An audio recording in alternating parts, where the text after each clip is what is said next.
Hermosa mañana, ¿verdad? Lindo sábado para moverse, hacer yoga y tomarse unos mates al aire libre.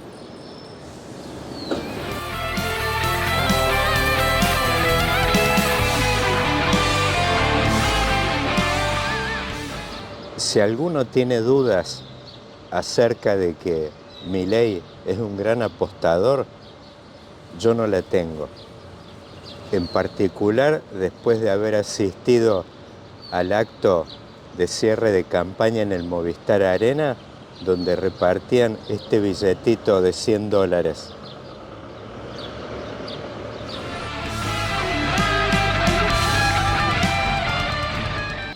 Él acaba de abrir hace pocos días su discurso en la Asamblea General de las Naciones Unidas, donde dijo: yo no soy un político. Para principiante, mal no leído. Viene de barrer en las elecciones del año pasado a las dos grandes coaliciones que protagonizaron la política argentina durante los últimos 20 años. El kirchnerismo, 16 de esos 20, y Juntos por el Cambio. En aquel momento Cambiemos, 4. En este último caso, siendo el destinatario natural del fracaso del Frente de Todos, Milei hasta los dejó afuera de la segunda vuelta. Y ahí los vemos, en particular a los del PRO, que andan como alma en pena, desde Macri para abajo, esta semana protagonizando una pelea encarnizada con su ex ministra de Seguridad, Patricia Bullrich.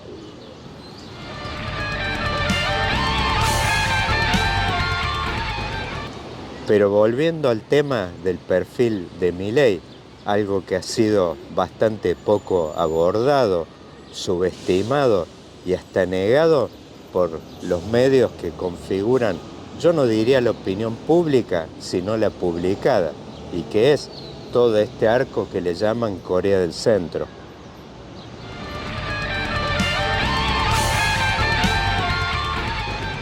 ¿Qué vale decir, más allá de los dos nombres que protagonizaron ese programa, Ernesto Tenenbaum y María O'Donnell? Sería injusto acotarlo a ellos. Abarca también otra gran cantidad de comunicadores, como los dos columnistas dominicales estrellas de La Nación, Joaquín Morales Solá y Jorge Fernández Díaz. Y muchos otros nombres que en los medios, especialmente los metropolitanos, los mainstream, configuran una suerte de sentido común y de la moral y buenas costumbres de los argentinos. Yo, por supuesto, siempre les di poca pelota y venía interesado por el fenómeno, el ascenso de Milei hace tiempo, inclusive hace prácticamente un año y medio atrás me tocó verlos tanto a Milei como a Victoria Villarruel en un evento, en un almuerzo en la Bolsa de Comercio de Córdoba, donde hasta hice una foto con los dos.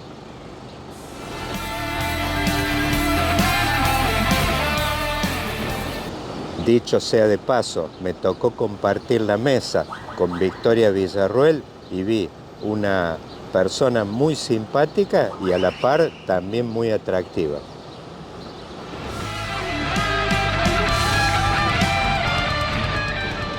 Volviendo al perfil de apostador que destaqué de Milei, su discurso en la Asamblea General de las Naciones Unidas contuvo tres grandes apuestas.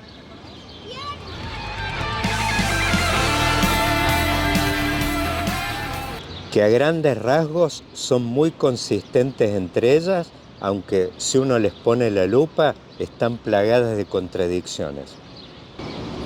El hat-trick de Milei en la ONU representa una apuesta muy fuerte a Estados Unidos a la victoria de Donald Trump en las elecciones del próximo 6 de noviembre y un alineamiento irrestricto con Israel.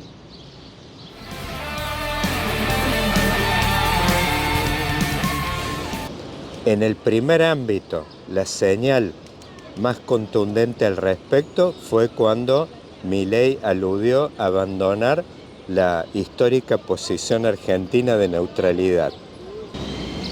Si uno tira la palabra neutralidad en el marco de un focus, no tengo ninguna duda de que la mayoría de las personas van a recordar la Segunda Guerra Mundial.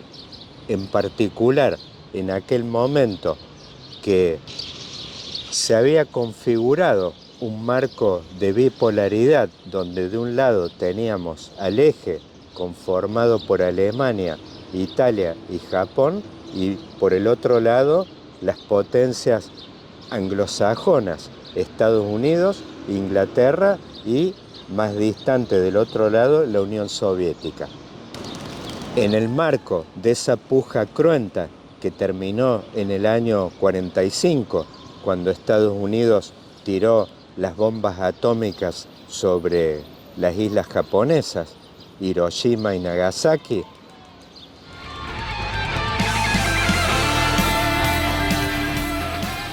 la definición más profunda al respecto la hizo el propio general Perón cuando definió la postura de la tercera posición.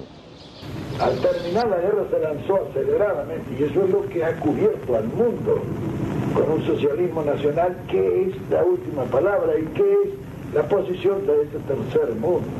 Hace 25 años yo en la Argentina lancé por primera vez la idea de una tercera posición, tan distante de uno como de otro de los imperialismos. ¿Qué significaba la tercera posición? Navegar en un mundo definido entre dos grandes polos por una postura de equidistancia. En términos de eslogan, uno podría decir ni yanquis ni rusos, y unos años más tarde, en la actualidad, ni yanquis ni chinos. Hablar hoy de abandonar la postura de neutralidad a la par de condenar los regímenes autoritarios y los que no son democráticos, obviamente que tiene implícito un alineamiento muy fuerte con Estados Unidos, que, vale decir, es una posición mucho más profunda de la que encarnó el presidente Carlos Menem allá por la década del 90. Y encima en un contexto internacional radicalmente diferente. En simultáneo a la llegada al poder de Menem, el muro de Berlín colapsaba, con todo lo que ello implicaba desde el punto de vista económico y político.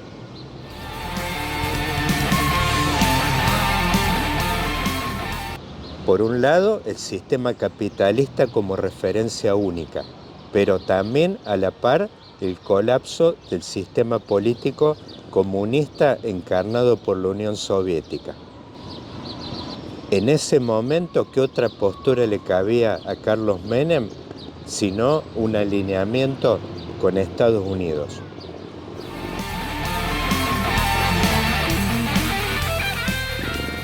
Nadie definió esa coyuntura internacional mejor que el experto en política internacional Krauthammer. Habló de momento unipolar.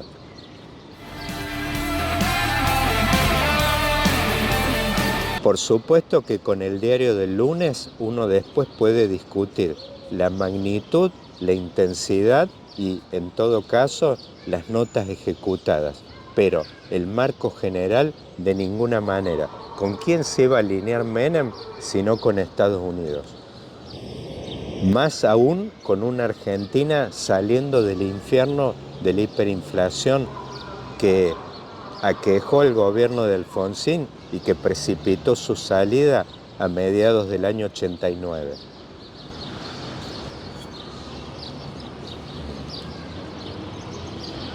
En el marco de este mundo bipolar que tenemos hoy, con dos grandes potencias, una ya consolidada, Estados Unidos, que tuvo un liderazgo indiscutible después de la Segunda Guerra, bueno, hoy esto suena mucho más desmesurado que lo de Menem en aquella época.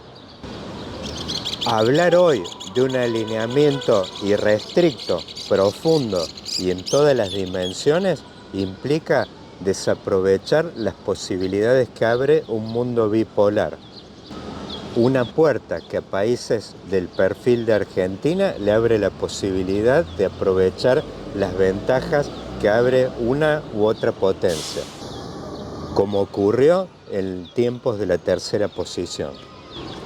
Y vemos ahí, por ejemplo, países como la India, que en el plano estratégico, militar, geopolítico, tiene un alineamiento con Estados Unidos en el marco de una alianza que se llama Quad, pero a la par de ello hace negocios y tiene acercamientos con China y con Rusia en otras materias que tiene que ver con la integración económica y con el desarrollo de infraestructura.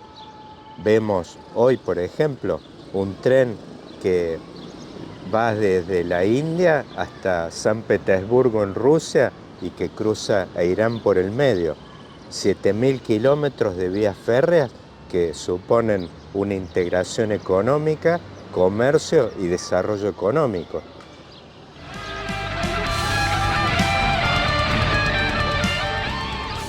Asimismo, vemos que hablar hoy de alineamiento en el plano militar no tiene por qué ser eso expresado y llevado al ámbito, por ejemplo, del comercio exterior. En el caso particular de Argentina, si bien Estados Unidos es el principal inversor en materia financiera, ya vemos que yendo al plano del comercio exterior, no solo Argentina, sino también Brasil, Chile y Perú, el principal socio comercial es China.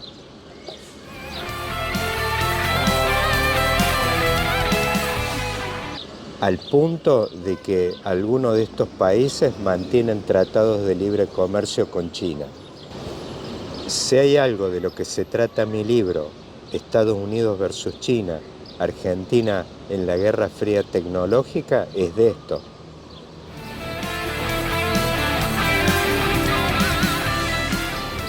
Hacer un análisis de lo que ocurre en el mundo, de lo que está ocurriendo y de las implicancias que tiene esta puja que hoy se desarrolla en el plano de la tecnología.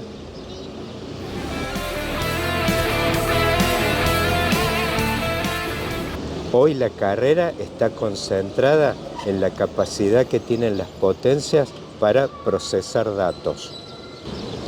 A diferencia del siglo pasado, donde la puja orbitaba alrededor de las capacidades que tenían las grandes potencias de tener stocks de petróleo y control de ciertos minerales.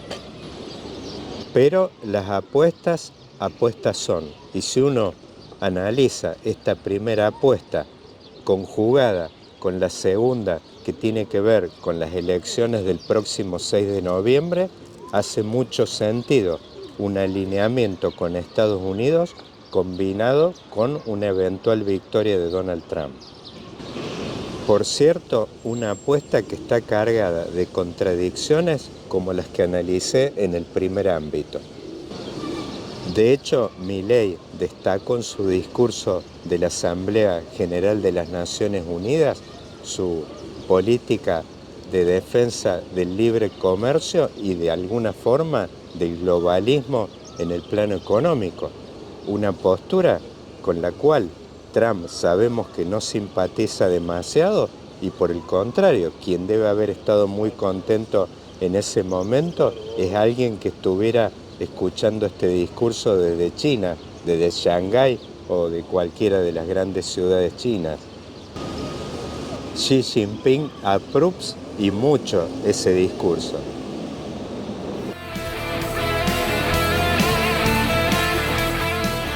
Si hay algo que le conviene a China es un escenario armónico en el plano internacional y con mares abiertos, aduanas con bajos aranceles y donde puedan fluir sus productos, que por supuesto muchos de ellos tienen un altísimo nivel de productividad incorporado. Y también un liderazgo tecnológico en muchas materias. Ya vimos el escándalo que hubo alrededor de Huawei, Estados Unidos tratando de bloquearla en todos los países europeos y también en el ámbito de América Latina. Si hay un plano donde se desarrolla de lleno esta nueva guerra fría tecnológica, o que algunos expertos también le llaman la guerra de los chips, pues es en todos estos territorios, América Latina, Europa, África y muchos otros.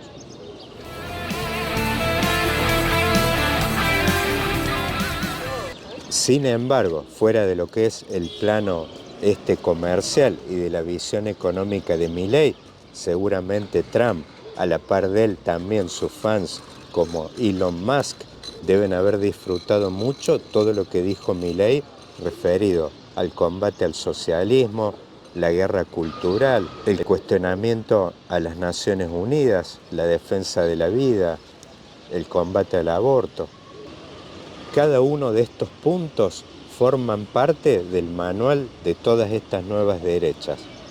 En Estados Unidos, un personaje central al respecto es Steve Bannon, quien fuera estratega de Trump durante el primer tramo de su presidencia, pero asimismo del lado europeo uno lo ve expresado en figuras políticas como Giorgia Meloni o Marine Le Pen, que también, así como Milei, mantiene muchas divergencias con Trump en cuanto a la visión económica, también la tiene con estas figuras europeas, pero en el plano de lo que es la batalla cultural y todo este nuevo conservadurismo de derecha son visiones muy afines.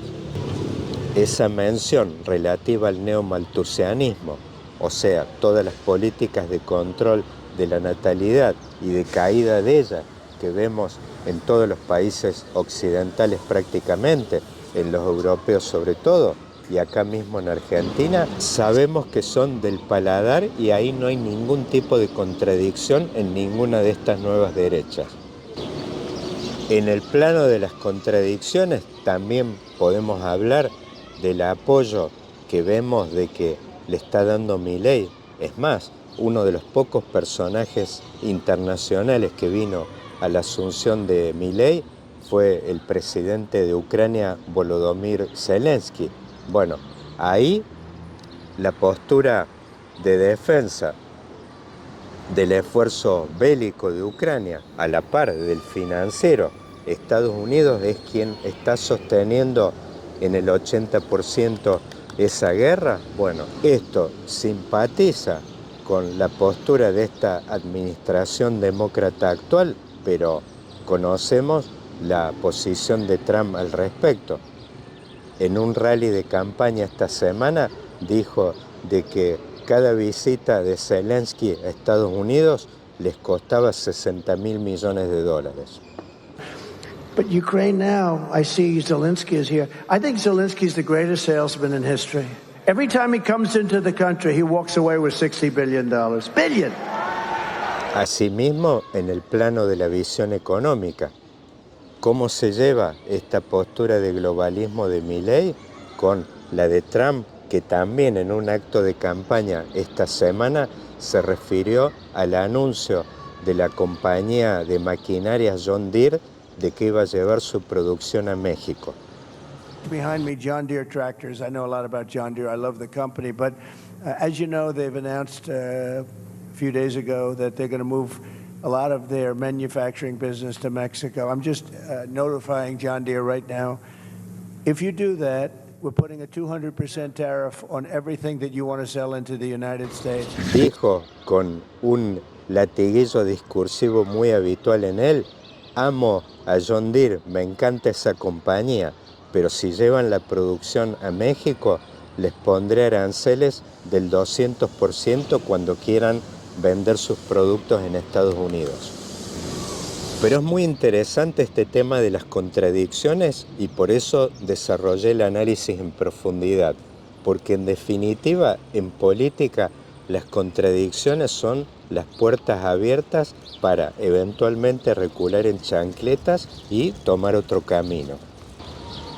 De no obtener Milei el gran premio de su segunda apuesta, que es el triunfo de Donald Trump, Estas contradicciones le van a abrir la puerta para mantener un alineamiento con Estados Unidos y una simpatía de la eventual administración de Kamala Harris, pero por otro lado también toda esta postura comercial y de defensa del globalismo económico lo va a dejar muy cerca de China.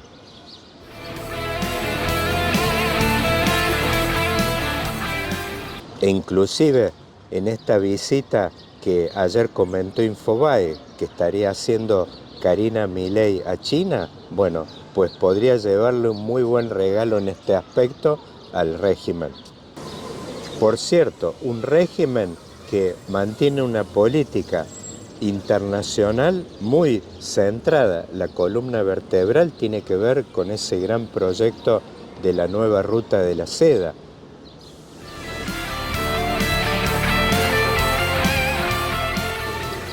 En ese terreno, la política internacional de China es muy afín con aquella que mantuvo el Imperio Británico a finales del siglo XIX, donde Argentina fue una gran ganadora y, en cierta forma, complementaria al funcionamiento de ese Imperio Británico, como lo es hoy de China, y eso ocurre a la par también con otros países como Brasil, como Chile o como Perú, que mencioné antes.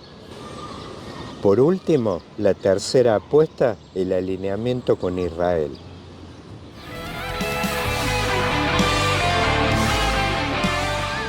También que hace mucho sentido con las otras dos. Si vemos, Estados Unidos ha tenido una postura de alineamiento y de apoyo irrestricto. Más aún podemos decir de que de alguna forma Israel es el fronting de la intervención de Estados Unidos en Medio Oriente. Por cierto, como dijera en un artículo el famoso bloguero Curtis Yarvin,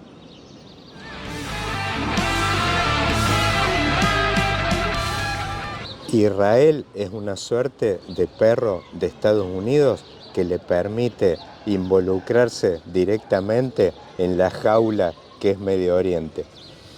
Más aún, así como alinearse con Israel representa de alguna forma hacerlo con Estados Unidos, bueno, la decisión de Milei de trasladar la embajada argentina en Israel a Jerusalén también es afín con la decisión que tomó Donald Trump en su oportunidad cuando fue presidente.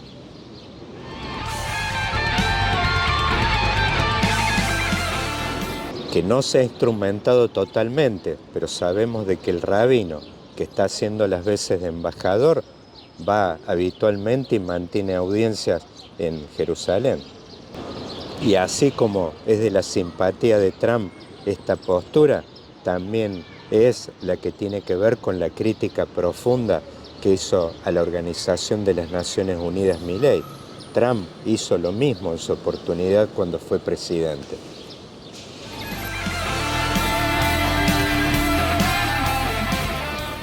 Un pleno Estados Unidos, un pleno Trump y un pleno Israel. También con sus contradicciones. Ya vimos esta semana, por ejemplo, un discurso del primer ministro belga condenando la política de bombardeos que mantiene Israel sobre la Franja de Gaza.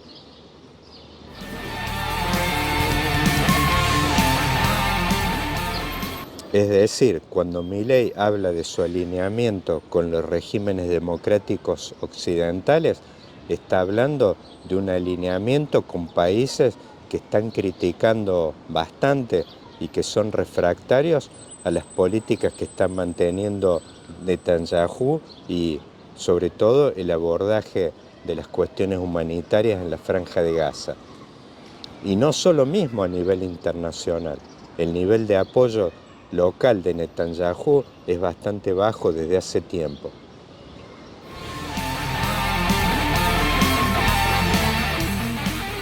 O sea, en este plano Milei se está alineando con un régimen que goza de poco apoyo local e inclusive que a nivel internacional está siendo muy criticado.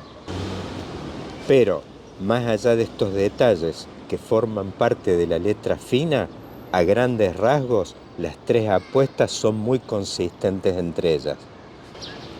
Y vamos a decir de que apostar forma parte también de la naturaleza de la actividad política. Si Milei no lo hubiera hecho en su momento, quizás hoy estaría dando conferencias y actuando en el teatro como lo hacía hasta hace poco.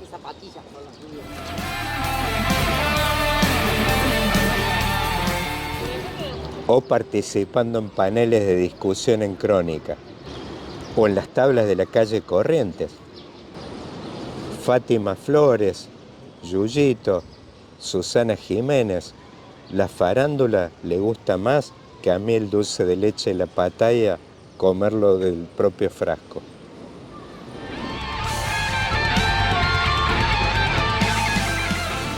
¿Pueden funcionar estas apuestas? Sí. E inclusive, si no funcionan, siempre hay tiempo para recular. Las propias contradicciones que mantiene Milei en estos planos, hablé por ejemplo, Trump, un gran defensor del nacionalismo y él del globalismo, bueno, le van a dejar las puertitas abiertas para recular en chancletas y eventualmente girar para otro lado. Si le sale todo el paquete, ello implicará quizás encontrarse durante el verano con los 15 o 20 mil millones de dólares frescos del Fondo Monetario, que entre otras cosas les sirvan para levantar el cepo en vísperas de las elecciones de medio término. Quizás no lo necesite y lo haga después. Pero si no le sale el paquete completo, en particular el que tiene que ver con la victoria de Trump el próximo 6 de noviembre, igualmente tiene los puentes para poder activar otras líneas de política. Está alineado con Estados Unidos, apoya la guerra en Ucrania, defiende el globalismo y el libre comercio. Bueno, pues sobre esas puertas se podrá construir otro lineamiento de política. Con el del viernes podemos concluir de que fue desmesurado. Pero en la política, como en el fútbol, al final del día, esa frase latiguillo que usan tanto hoy, terminan mandando los resultados. Si los 15 o 20 mil millones de dólares del fondo aparecen en el marco de una victoria de Trump o no, o quizás apoyos de China después de esta gira de fin de año, bueno, pues habrá sido acertado y quién se va a acordar de lo que dijo Milei en el marco de las Naciones Unidas y de todas estas críticas feroces del arco de Corea del Centro. Por cierto, partes de un arco de medios tradicionales que hace tiempo vive una gran crisis y sabemos de que ha sido penetrado por todos estos nuevos medios, canales de streaming, youtubers, influencers. Que tengan muy buen fin de semana, buen domingo. Aprovechar el aire libre esta primavera, entrenando, corriendo, haciendo yoga y pasando el domingo en familia.